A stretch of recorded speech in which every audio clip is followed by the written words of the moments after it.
Hello, guys, and welcome to another episode of the Unite podcast. Today we have a different guest, but still a guest from the fitness industry that's leading the way in his field. Would you like to introduce yourself? So I'm Usman. I would describe myself as an entrepreneur. I would class myself as a sales coach, sales trainer, and that's the kind of the category that I sit in. Right, so what is the job, what is the role of a sales coach? So in a business, you normally have different sides: marketing, sales, product. I only focus on one avenue. In the past, I focused on everything, but my core passion is sales, which is when you have something to sell to someone, they've already inquired, there's a process that needs to be put in place, there's training that needs to be put in place, and that's what I specialize in. Right, so that's where you're at now, and that's what you're Selling, yes, specialising in. the selling. The selling. Where did it begin? Where did it all start from? So when I was younger, you've probably seen before in a post that I made, I was I was one of the just natural kids who had like a gift of the gab. I was always chatty. I always wanted to haggle for everything. I always wanted a discount here. I always wanted to, everywhere I went, I was discount driven, driven by how much can I haggle off. And then the skill was actually influence and persuasion. Yeah. Those were my strongest skills, where I could influence someone and persuade them. And then when I went to work in a call center, so this was my first full-time job. My first few jobs, obviously paper round, and then working in a restaurant. Working in the restaurant was actually the first time I could influence someone, because I learned when you work in a restaurant, a good waiter can add on 10% onto a bill. Yeah. Because, hey, would you also like this? Would you also like that? Prompting people. That was the first sign of influence. And then the next thing was working in the call center, dropping out of college, and then I could influence people just off a cold call. So now I'm influencing people that I didn't know, that I couldn't see on a call. Then as time progressed, I went more and more into fitness, started working for gym chains and training sales teams and coaching sales teams. So it just progressed over the years for me selling and then training leadership and sales. But anytime I'm coaching someone, so let's say I'm coaching a sales team of 6 people, I'm still influencing and persuading them. I'm selling ideas. So I'm not only selling products, I'm selling ideas. I'm influencing them to behave a certain way. So it's always been about sales for me. Yeah. And you're basically teaching entrepreneurs and business owners the skills that you have from. Yeah, so now I've niched down to just coaches, few course creators. I work with many other type of businesses as well, business owners, but I'm trying to just be very specific at who I want to speak to with just coaches. Like recently we've moved out the fitness market and got a lot of coaches within the Amazon space. And do you mean like generic coaches, or do you mean fitness coaches? So initially it was all fitness coaches. Now 80% of my portfolio is fitness coaches. 20% is actually other types of coaches within other industries. Yeah. Perfect. And in terms of your own fitness then, what's your fitness background? Because I've spoke to you in the past and we've touched on this briefly, but I'm sure some people might not know. So my fitness background is like many others: skinny kid, no confidence, started training, got hooked on training, ended up in a powerlifting gym, competed in powerlifting. Then I competed in powerlifting on 3 or 4 different competitions. Then I was nice and chubby. I dieted down and did a men's physique competition. Yeah. So then I realized, right, I've been really big and strong. I've been lean and not feeling so strong, but I enjoy just training in general. And now I do quite a balanced bit of training where I do boxing, weights, I'll do yoga, I'll do pretty much everything. Yeah, cool. And then what's your actual work background then? Because I'm guessing you've not always been an entrepreneur. Like what, apart from the call centre as well that you've already mentioned, what other jobs have you had? Okay, so let's think what jobs I've worked at. Going back from my early 20s, I worked at, so I used to manage, EIS venues, Ponds Forge, EIS. So I managed those 6 venues for a while. Then I worked at the O2 shop for a bit. Yeah. So the O2 shop, then EIS, and then I worked for Virgin Active. I worked for Virgin Active for about 5.5, 6 years, and then my own career within multiple businesses. Yeah. So I all my 20s was dedicated towards working for other people. Yeah. Okay. And in all that time that you were working in them scenarios, what skills did you learn, and what tips, would you give a young person right now that's working in any career? I think people, the tip that I would give to people is actually not to become somebody else's worker forever. Yeah. The whole thing, my entire purpose is about breaking away from social conformity. I don't want people to work a job forever, get to 40 and be like, somebody else is taking the piss out of me and worked. Yeah. I've worked all of my life to building somebody else's dream. Most people have their own dream and they're putting it to the side to build somebody else's. So the advice that I'd give is whatever goal that you have, stay passionate to it. Go and learn skills, get paid from a job and learn the skills, Yeah. and then go and put it back into your own dream. Right, okay. Would you class yourself as a business mentor? Or a Yeah, sales in some coach, way, or because would you say- there's obviously differences. There's terminology, which is a business coach and mentor. And the difference is a business coach is asking you thought-provoking questions to steer you in a direction. A mentor has been there and done it and advises you what to do through experience. Right, okay. So both terms are confused these days, but they're two very different things. Right. And what's the benefit of one over the other, would you say? So a business coach would give you direction. It doesn't always need to come from experience. It can come from asking you thought-provoking questions, and those questions lead to clarity. A mentor has been there and done it and just saves you the time and just says, do these things. These will save you time. Okay, so hypothetically speaking then, a young online coach comes to you that's thinking about starting an online coaching business and they have no experience at all. They've never done anything at all. What are the first three things you tell them to do? Well, first, if they don't know experience, I would say I'm not going to work with you because you need to go and get a personal training qualification, go and train someone. Because I actually get a lot of inquiries of online coaches wanting to coach people without any experience.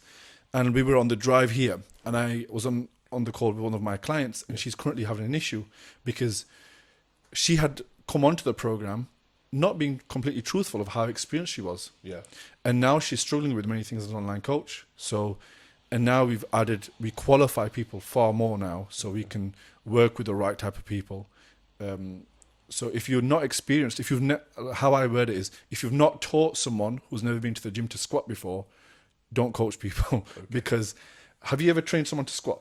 Yeah, of course. And they've never been to the gym. Yeah. How funny does their body move? Honestly, it's horrific. Yeah.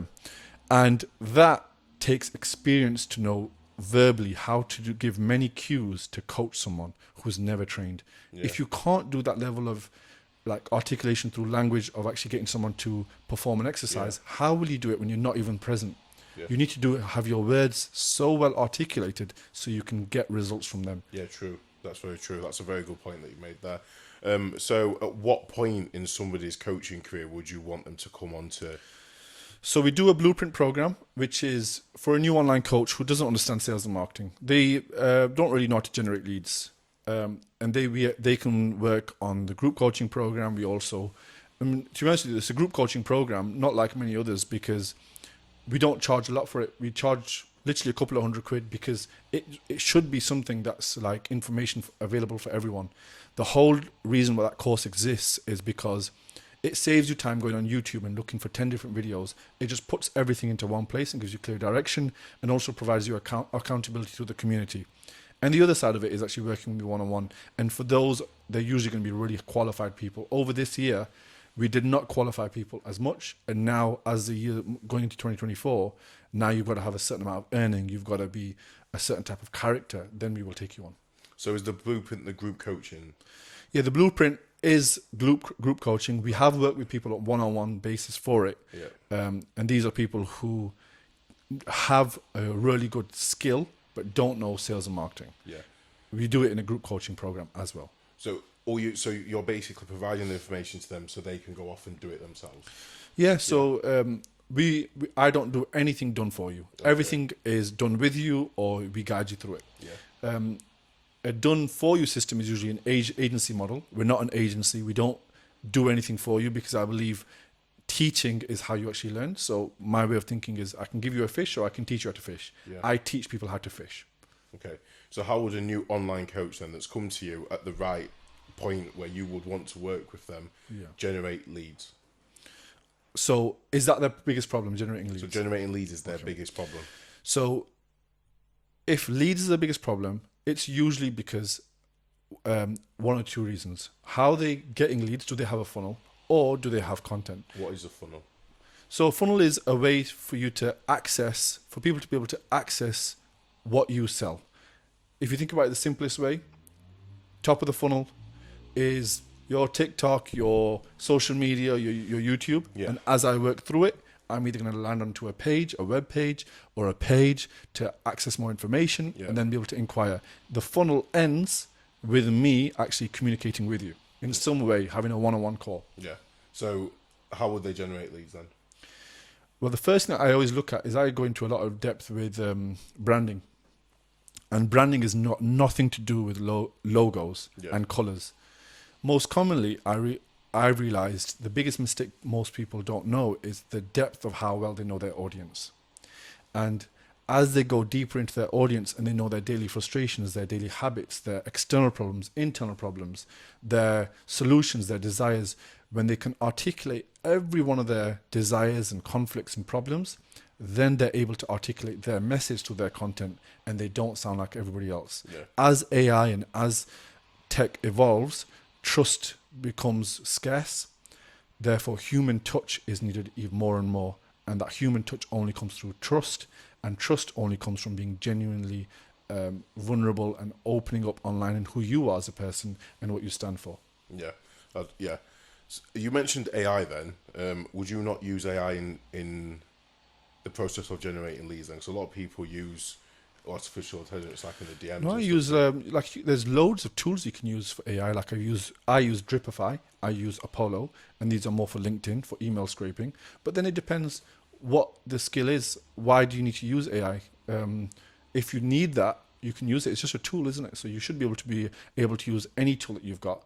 But the base is always your branding, understanding your audience. Right. Okay.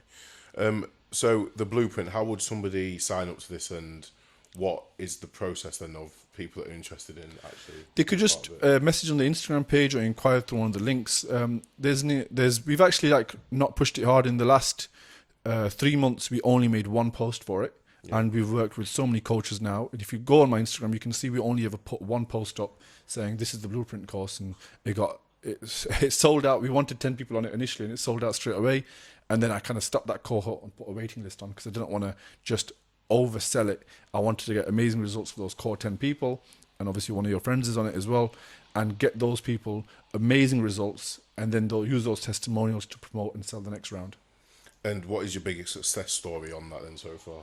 So right now it's been running for 8 weeks, and every single person now, so I'd say 8 out of 10 people have now made their first sale, which is my biggest success. So to be able to take someone from zero to making a sale within a couple of weeks is the biggest win, because most courses don't teach you how to actually sell. And the biggest skill of mine is actually teaching people how to sell. So yes, we're heavily focused on marketing, content creation, branding, offer building, but after that it is selling. Once you've generated the lead, you need to know how to sell to them. And the biggest thing that I focus on is implementing a standard which most people do not have. They do not have a standard that they should be working at. So teaching them what is good, because most people do not know what good is. And by standard, you mean like the level of messaging you must be doing? Or a standard for everything, a standard of how you carry yourself, a standard of who you are as a person, a standard of your personal values, a standard of you as a person, and that carries over into your business. So as a whole, people don't have standards. They don't have a standard at what they stand for. So by having amazing delivery with our coaches, we can get them to understand what good is. Right. What is good then, in your opinion? Like, how would you quantify a good coach? Good is speed of execution. So someone who has an idea and executes it as fast as possible. So I have an idea and I implement those ideas. I then have integrity to my success. So someone who's good and has a good standard, has high integrity, sells with integrity as well. And the last thing is actually they are driven for their own success. So they are highly driven, they're integral, and they complete tasks at a fast rate. That is a good standard for me. So one of your achievements then that I've read on your socials is that you've achieved $5 billion in sales. I would say pounds, because pounds is more. Dollars? You've got a dollar sign on this. I didn't know. Okay, well, it should be pounds, and I want it to be pounds. So I think it's actually growing now, because remember, the biggest amount that this £5 million came from was when I worked at Virgin Active. I'm now managing multiple sales teams. So when I'm managing one sales team, think of like, let's think of a gym in North London. The gym is 120 quid. Yeah. And now we need to sell 250 of these memberships a month. I have got 4 salespeople to sell this.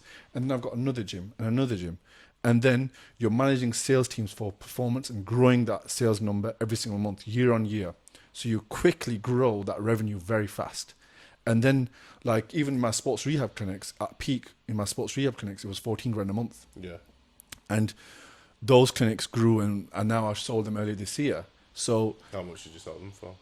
So the sale was actually 2-part. One part of the sale was actually to the clinics, which was to a physiotherapist, and one part of the sale was a care home contract. So I've been told I'm not allowed to say that amount, but the care home contract was the most valuable because, do you know if you know much about the healthcare space? Yeah, I do. So within the care homes, they measure everything on occupancy, and out of the occupancy in those care homes, I had 4 of the biggest care homes in Northwest London on my books, and we were servicing all their stroke patients, all their hip replacement, knee replacement, and frozen shoulder for those care homes. Yeah. So those physios were delivering those sessions for me, and then that contract that I had in place, I then was able to sell that contract to another physio.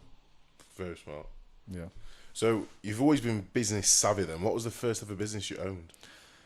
I think the first ever business was just hustling in some way. I'm sure I sold something illegal, but like I think the first ever business, legit business that I can say that was a business, it was probably the gym Iron Athlete, because now it's Ultraflex. Yeah. So Iron Athlete At what point did you own that? Because that's the first like proper gym that I ever went to. So So Fadi founded Iron Athlete on his own in 2011.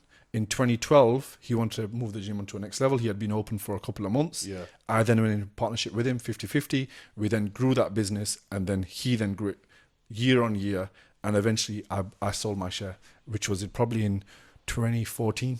Did you sell it back to the people that already owned it, or to some? So no, Fadi took my share because he him. took the share because he had aspirations. Yeah. Because remember, I'm only a kid here, 22, 23, Yeah. and I had no clue of how big he wanted to grow this business, and he had aspirations to grow it even bigger. Yeah. He was miles ahead of me at the time in business experience. So for me, it was good because he was like my first mentor. Yeah. And now obviously a very close friend of mine, and now we kind of mentor each other in different ways. But he was the first person who was incredibly driven for his business, and I knew that he was going to grow it to the next height. I remember he even put in triple the amount that I invested in. He bought me out, and then he went and grew it even more. And now you see what a giant facility it is. Yeah, it's a massive facility. So obviously, that being one of your first ever businesses, you had influence and something to do with. You've been in the fitness industry for a while, then doing what you're doing for quite a long time. Yeah. So somebody that's coming to you then, that's at a good level of their business, they're doing like 7-8K a month, let's say, comfortably. Sometimes they have months where they're doing 3 because it's like bad months, and they might have a month where they do 20, but it's inconsistent. So how would you attack that business? Okay, if they were having months where they got 3K and 20K, that means the number one problem is that they've probably not got systemized lead gen. So lead gen needs to be systematized, which most people don't understand what that means. It's where you can predict how many leads are coming in. When you can't predict how many leads are coming in, you can't grow the business because you don't know what's going to happen the next month. So you're just going off whatever comes in, which is a waiting and hoping business. A waiting and hoping business has no accountability, just sells and just has a good month and a bad month. Yeah. I would feeling like a lot of anxiety owning a business like that because it has no trajectory of growth. So the first thing that needs to happen is to be able to hone in on what is actually concrete and what can actually happen every single month. Right. So how do you actually track this stuff then? Do you use systems for that, or? Yeah, so for every single business that I work with, when it gets to a certain level, in the beginning with an online coach, I just literally get them to put like a calendar, no funnel. Yeah. Just literally have a calendar link, because I don't believe in actually building out landing pages and fancy systems for a coach who's making no money. Yeah. Because I want them to get some income selling things and then having systems after that. And then after that, after they get to a couple of grand, then I'll put in a CRM into their business, and the CRM will link and take data from every part of their business, whether they got Google ads, Facebook ads, or every part, and bringing data into one place, and then teaching them different percentages of close, show, and every percentage that they need to learn within the business, and then they can start to monitor what's weak and start to grow it. Because until you measure anything, you can't improve it. So it's really taking measurements for every part of the business, and then it's clear to see where you're dropping the ball. Right, okay. So your mindset then is quite, from what I can see, like you're quite on it. You're very cutthroat, straight to the point, aren't you? I wouldn't say I'm cutthroat, because I try to have have a lot of empathy. So I pride myself on having empathy and compassion for people. But with myself, I would say I am very accountable. Yeah. Yeah. What's molded your mindset to be as it is today? Like, is there any moments in your life that you can pin back and thought, right, that's the day I changed? I don't think there's a certain moment, because you can see one situation and everyone can treat it differently. Yeah. For example, let's say you've had terrible parents. One person would say, I'm going to be a great dad because my dad was terrible. One person would say, I'm going to be a terrible parent because all I've seen is terrible parents. Yeah. So situations happen. It's just you choose how you react. Yeah. Sometimes you can class it as luck. Sometimes it's your own personal, your perspective. But I'm very driven on perspective for me. So I change my perspective on things as I grow. Yeah. Agreed. I do the same thing, to be honest. Where did you hear that in a podcast at some point, or did you just? Everything is regurgitated from somewhere. Yeah. So I remember listening to that once when I was younger, and I thought, yeah, I should be like that, and I did that. I do believe nothing is original, and everything comes from somewhere else. I get great ideas from other people, and this is why I purposely try not to follow so many people online, because I don't want other people's ideas to come into my head too much. But sometimes it's good to have good influences as well and have inspirations from different places. Who is your biggest influence and inspiration? Me, the person I want to be. Yeah, the person I want to be is the person driving me. I really want to give a fancy answer and say I love following this guy, because I do like people online. Yeah. Only today in the morning I was listening to Patrick Bet-David and I liked some of his stuff, and me and Arash were talking about his new book. So there's loads of great people to follow online, but the inspiration for me is the person that I want to be. That's what I'm trying to work towards. And who do you want to be? I want to be someone that provides. I want to be someone that is efficient, independent, not reliant on anyone, not reliant on any authority, not reliant on any type of person, and is just my own person who can provide for the people that I need to take care of, and also make a difference within the causes that are important to me. Okay. And this is a very random question. What are your views on Andrew Tate?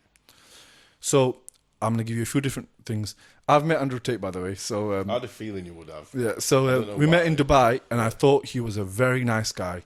And I thought he comes across so kind and so genuine.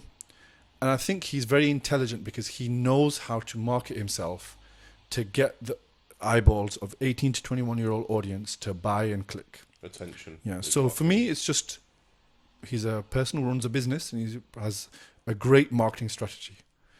On the other side, he says things that will genuinely offend and scare women, because we live in an environment where a lot of women are actually quite afraid of toxic masculinity and the masculine energy that makes them feel unsafe. Because the truth is, a lot of women are unsafe because they're not looked after, they're not provided for, and society as a whole has made them feel unsafe.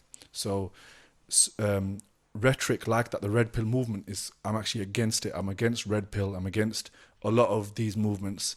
I'm actually for providing and treating people with kindness. That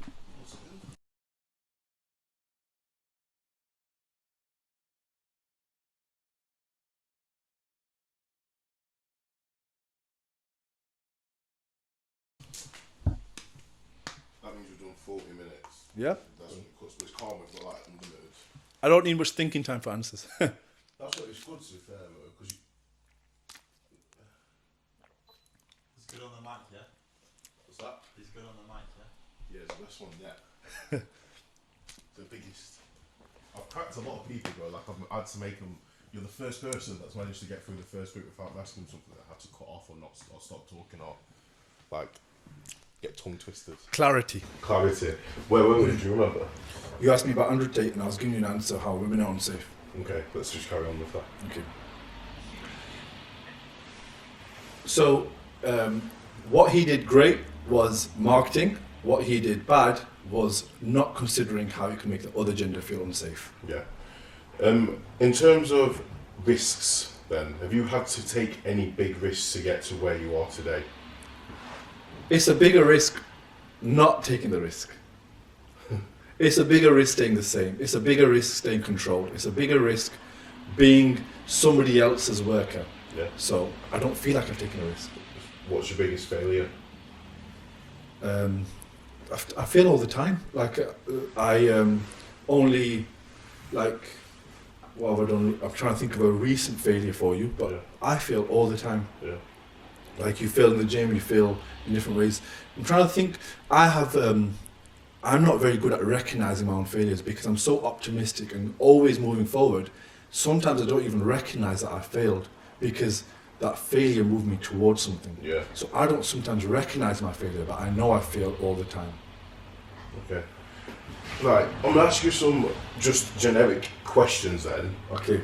Right. Straight off here, they've just been randomly generated by my friend. Okay, go. That lives in the computer. So the first one is, if you could switch lives with a fictional character, who would that be? I think this fictional character who goes out of space. Is there like a superhero that can go from Earth to outer space? One of the Marvel things. Yeah, one of them. Because I want to be able to explore the universe and see more. Yeah, so that'll be one. Okay. What is the last book that you read that had a lasting impression on you? A book nothing to do with sales. I recently read Christopher Reeve's book, Yeah. where he talks about him falling off the horse and not being which is actually linked to Superman as well. Yeah. So him actually going from being incredibly strong to emotionally quite depressed, and there's Yeah. not a lot of books that you can read where someone opens up that much. So that was a book that I read and I thought it had a big impact on me. Okay. What is the most adventurous thing you have ever done? I travel a lot, but I don't see that as adventurous. Adventurous to me is more like me learning more about myself and exploring more about me. That is the adventure. Me becoming better and me learning. So yeah, I've traveled a lot. Like I got 20 flights this year, so I've traveled a lot this year. Yeah. But that is not my adventure. My adventure is more like uncovering the person that I'm becoming. Okay. What has been the most pivotal point in your entrepreneurial career? Actually, nothing to do with entrepreneur. It was when I had my sports rehab clinics. I was referred a patient, and this patient.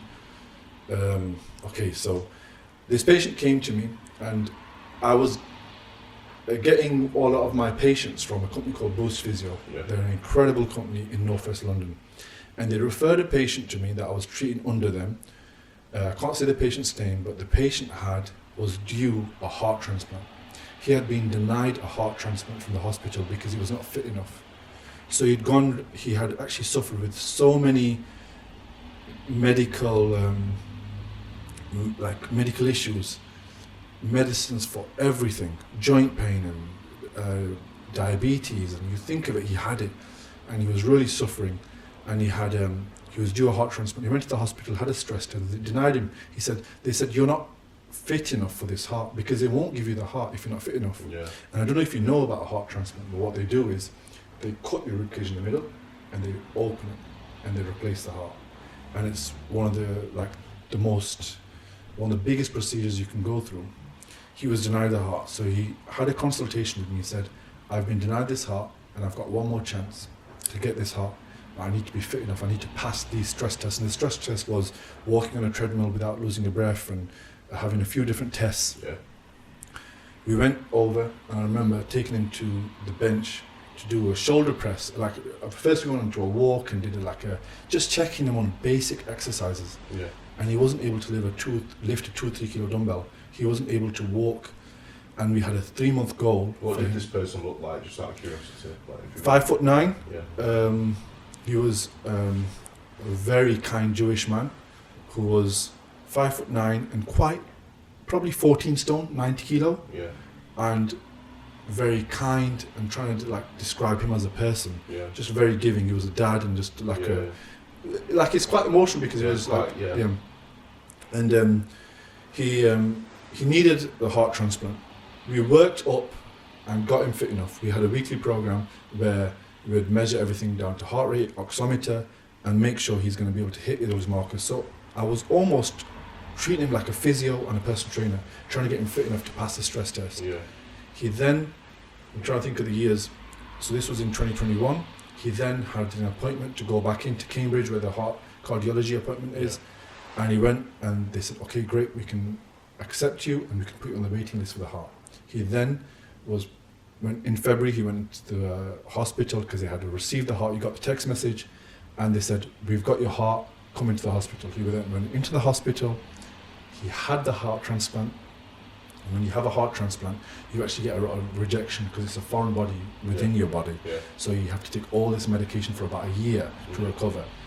And after, I went to his house and he wanted to have some sort of burial for his old heart. Oh. And I held his old heart. And his old heart was, the colour of it, I can show you a picture after this, it was almost orange. The colour of the heart, it had all the blood drained out of it, and it was so strange holding his old heart and him thanking me for this new life that he's got. So this was probably like my biggest thing. It's not entrepreneurial, it's not making this much money. Yeah. That being able to get someone a new heart, a new life was like my biggest thing that I've accomplished. That's great. That's actually great. That yeah. The fact that you've actually held a real heart. Do you know there's not many people that could say that as well. I need to show you the pictures. Yeah, Absolutely. I'll put it up on the video so you can see it as well, obviously, if you don't mind. So, as a business mentor then, and through the process of obviously providing your coaching through the blueprint, you've also got another business venture, haven't you? Coaching, one-on-one, and blueprint is all I do now. So do you not, am I mistaken in, one second, I might have made a mistake here. Guided Growth. Guided Growth, that is the company. So Guided Growth is the company. Is my consulting business that provides coaching services to professional coaches. Okay, so I'm confused now. So Guided Growth's a consultancy company.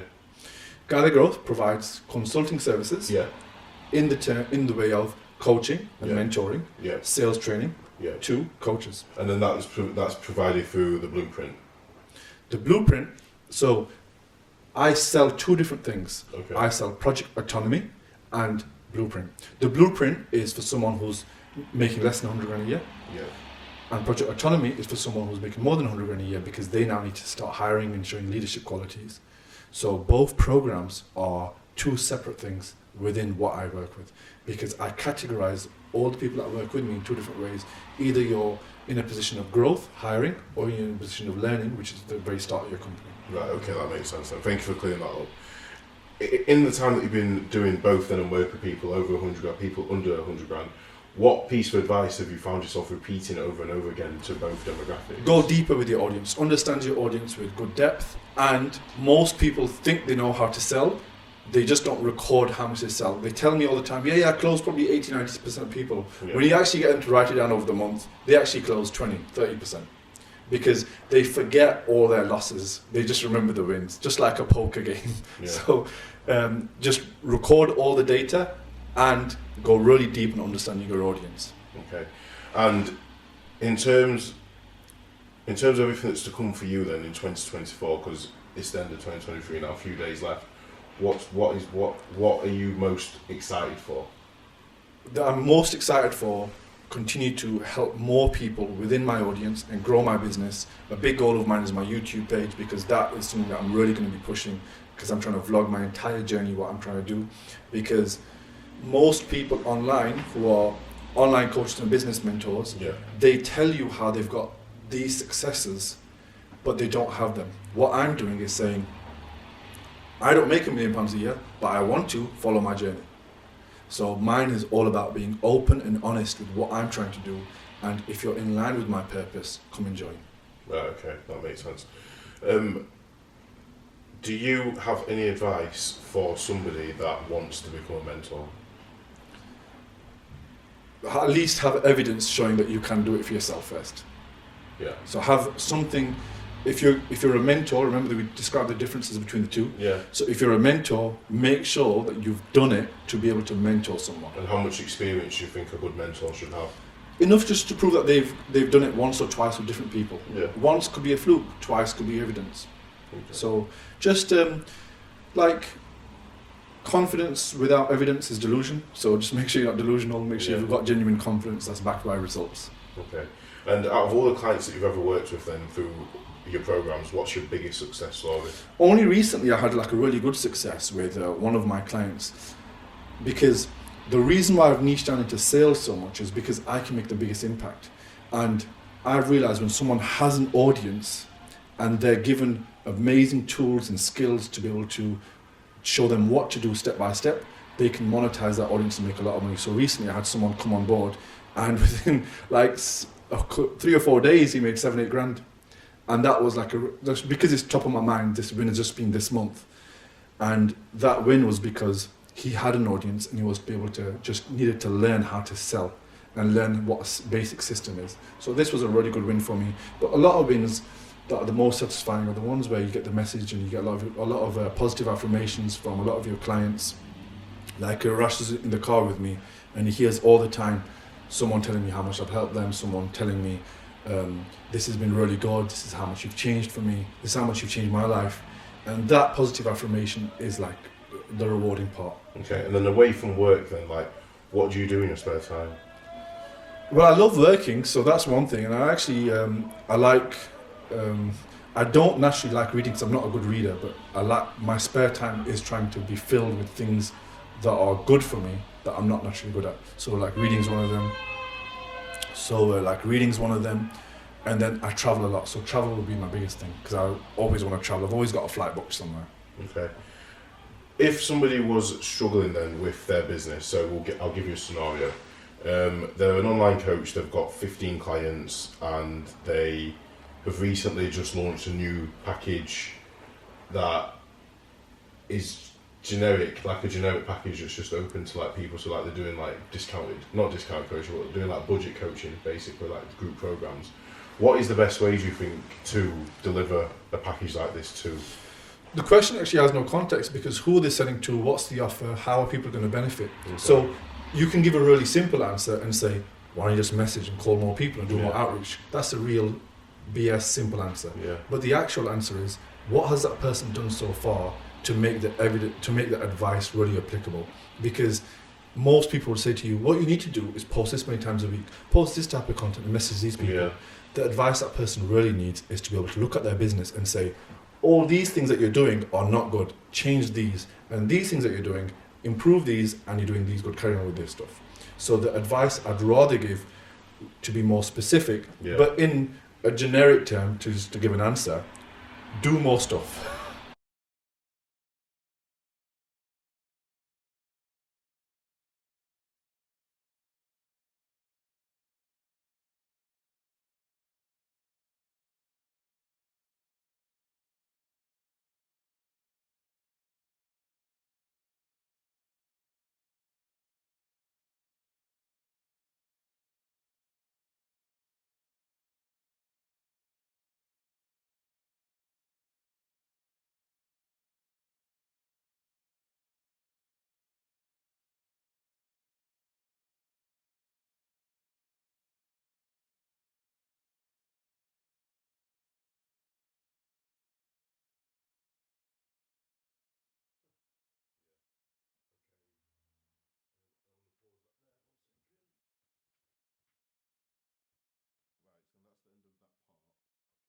In your growth and like in your younger years, let's say like when you were 15, 16 in school, what were you like?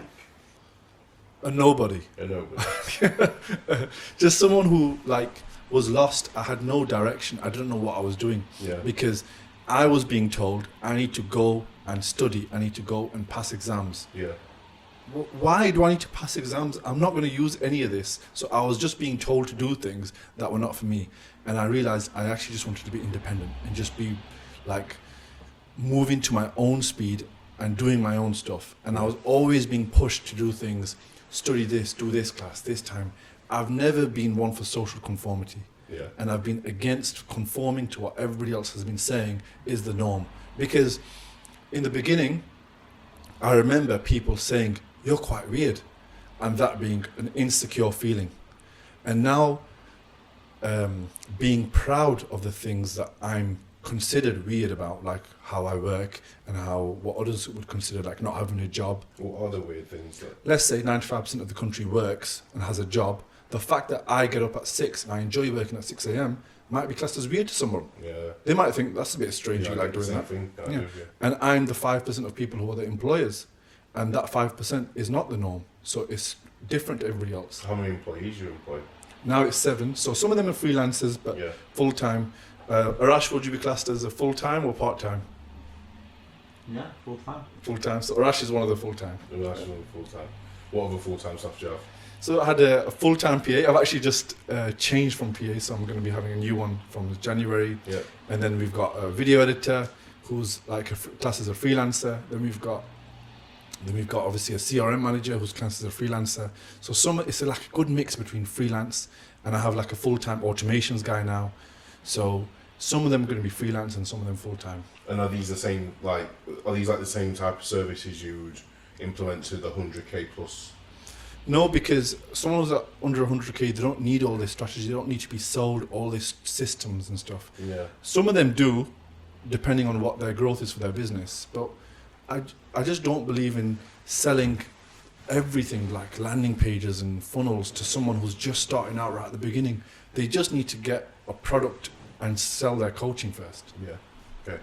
And then this is a bit different, but you've got expertise in it, and I know a lot of gym owners. Some of them are listening now. Let's just say if you're a small local gym that's trying to fight with these big JV gyms, and you're trying to get out there and increase members in the gym, what bit of advice would you give these small gyms?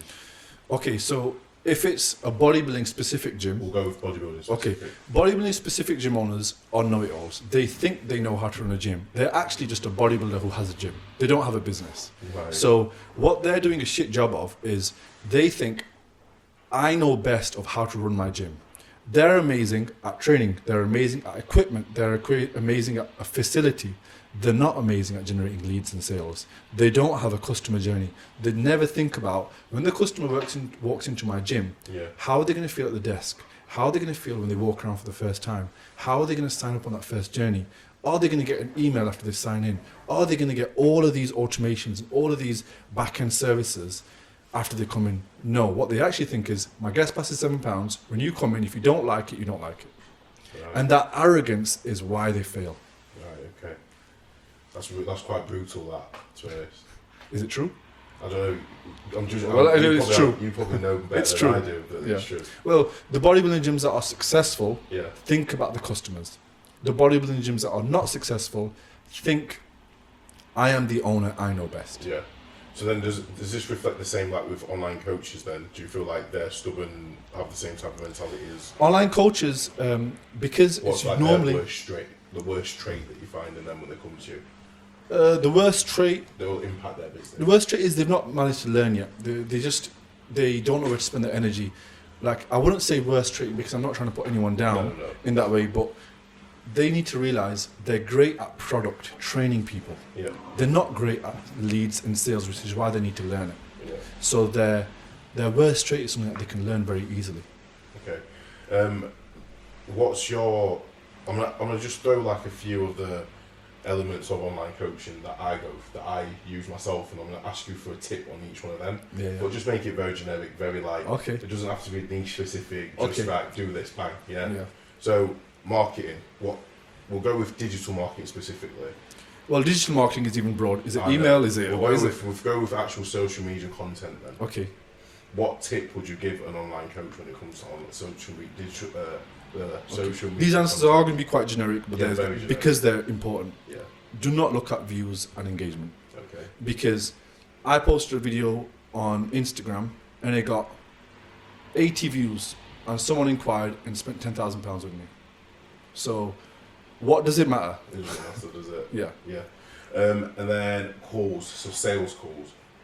Are these something that you've Sales calls, treat it like a doctor's appointment, which is you come in, the doctor asks, how can I help you? And or the doctor, you're trying to extract all the information in the beginning to Yeah. get all of the information and learn everything about that person before you give your diagnosis at the end. Okay. The call is not supposed to be you telling them how good you are Yeah. and then selling to them. Yeah. It's supposed to be a diagnosis. Okay. And then we have outreach. Outreach Is this is, even something that you could if run it's into, sorry? cold or warm. We'll go with both. So we'll go with cold and warm, so two separate things. The flow can be quite similar. So if it's cold outreach, whether it's going to be email or it's going to be DMs, you just need to be relentless. Like Instagram allows you to send 20 messages an hour. You can send, if you're really committed, send 100 a day, 5 hours. You know that you can get a 30% conversion on those messages from a cold message to conversation. So 100 messages lead to 30 conversations. 30 conversations should lead to 5 to 6 appointments, and you should close 2 or 3 of them. If you're not having that, you need to either improve your conversations, improve your questions, or improve the way you're closing and qualifying people. Wherever the part of the journey is broken, that's what you need to fix. Right. Okay. And then what about retention?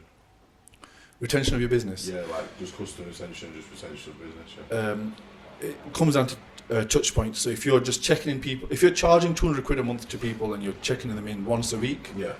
you're going to lose them eventually because it's not enough. You need to have more You need to have more touch points with that client.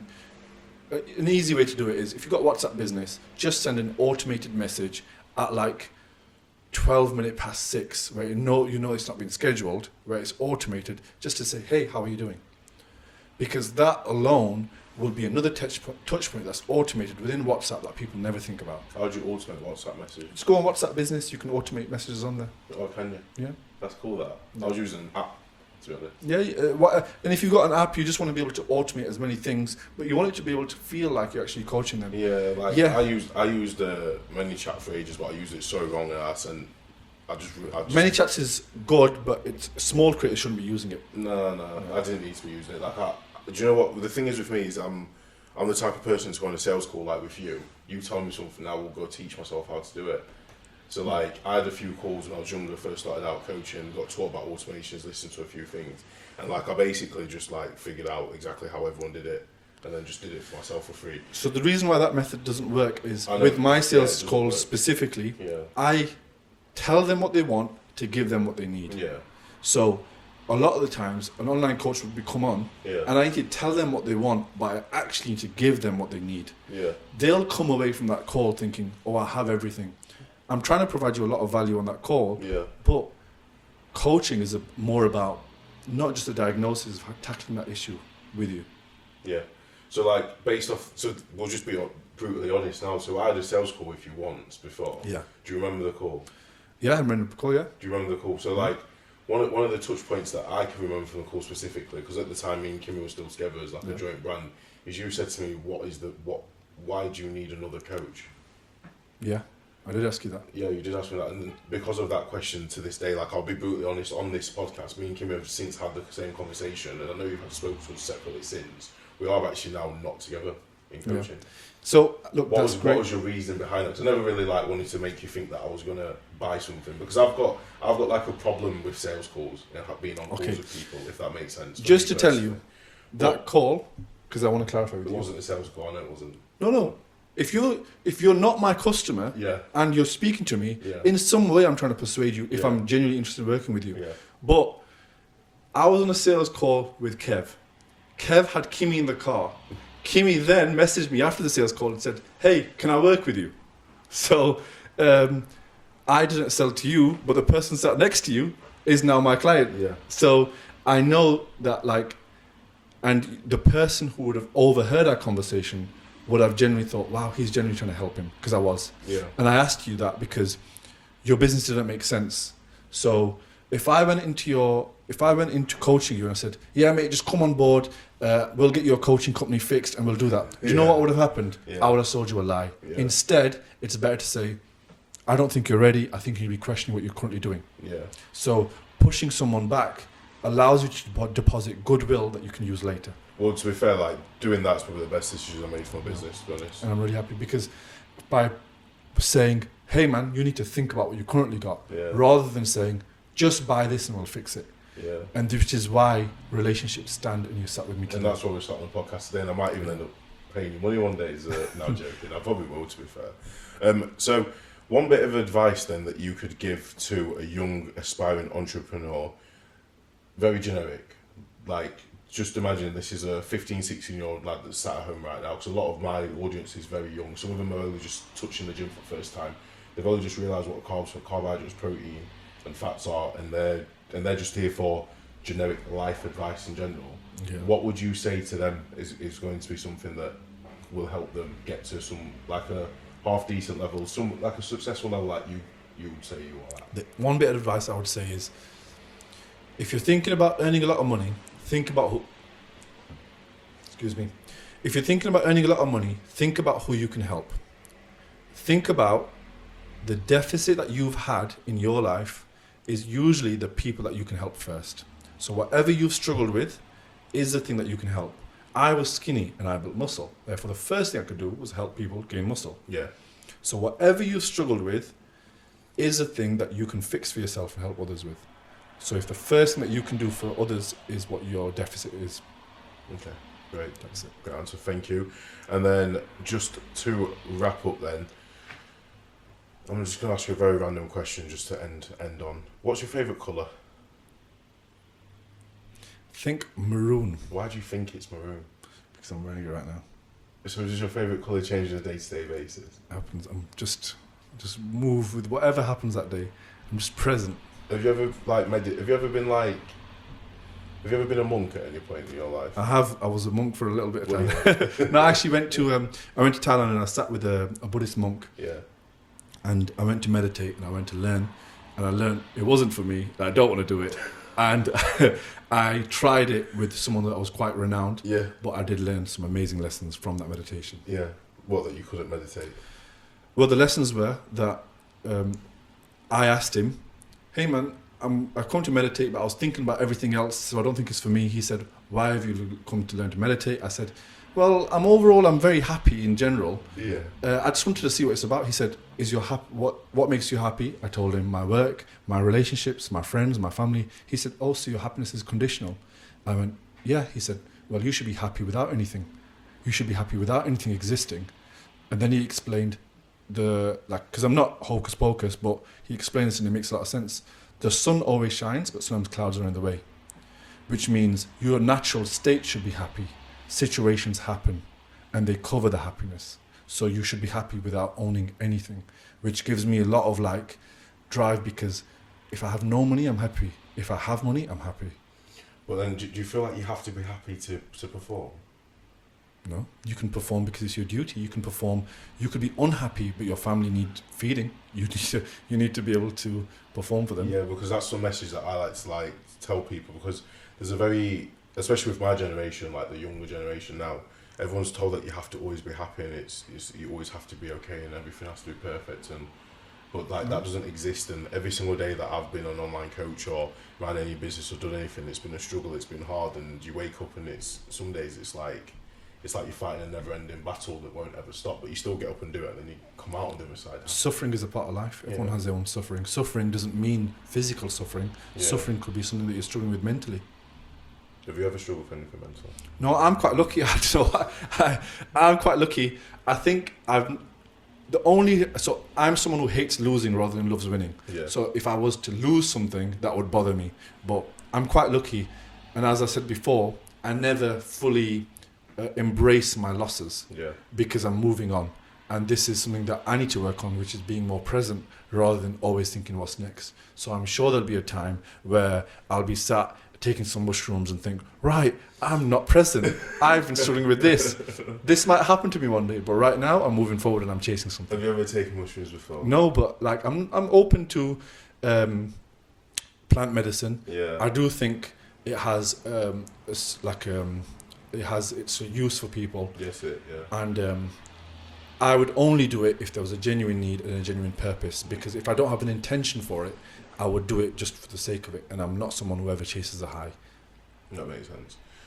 Right, so you've pretty much answered any question that I could think of. Every question that ever existed. I've never had a podcast guest on, because this has been completely one take for the first time ever, and that's fact. there's been chunks of things that have been taken out of the ones previously. Absolute big bits. Because when you have clarity and you have purpose, you don't need to make things up. You are very, like, when you talk to me, I can see you're not even looking at me. You're looking through me at what you're doing tomorrow. No, I'm present. Are you sure? I'm here. Are you definitely sure? Yeah, I'm here. Are you here today? Yeah. No, that's calm. But yeah, thank you very much for coming on today and obviously discussing your businesses, your mindset, and giving the guys that are listening today tips on how they can be successful when they grow up and pursue their entrepreneurship goals and dreams. Because a lot of young people right now, they're trying to find their way out of the education system. Obviously, with you being, how old are you again? 32. With you being 32, it's been a while since you was in school. I can tell you now it's worse. It's a lot harder for them, and being motivated and having outside the education system to show them that you can be successful if you chase your dreams relentlessly, as you have been, is great. And thank you for giving that message to them today. Thank you for having me. Is there anything that you'd like to say? No, just I appreciate you inviting me down. I've enjoyed talking to you. Thank you. Thank you guys for listening to the podcast today. It's been a pleasure having you on today, Usman. And we will be continuing the podcast with more guests that are involved in fitness, not specifically coaches or bodybuilders, but the podcast is here to inspire and educate.